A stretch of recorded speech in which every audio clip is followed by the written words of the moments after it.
Avevo promesso che tutti i beni chiusi, lì abbandonati, che non hanno nessun utilizzo, che hanno solo costi, venivano venduti. Penso che sia più bello comprare, che so, 2 TAC o 2 risonanze magnetiche e curare i veneti piuttosto che star lì a vedere pezzi di palazzi che cadono. Tutto qua. Ogni promessa è un debito e la Regione ha mantenuto l'impegno di dare l'avvio a una stagione di alienazioni e dismissioni poste alla base del programma di governo del Presidente Zaia.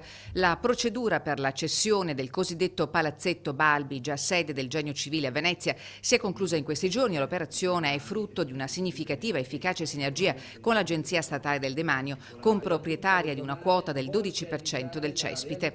L'offerta ammonta complessivamente a 6.335.000 euro, di cui oltre 5 milioni saranno incassati dalla Regione.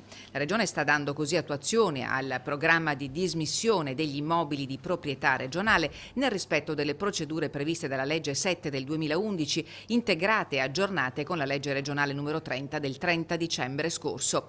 Negli ultimi mesi sono state avviate 21 procedure di alienazione a mezzo asta pubblica, avvalendosi di criteri e procedimenti rispondenti al mutato quadro normativo e all'attuale scenario immobiliare.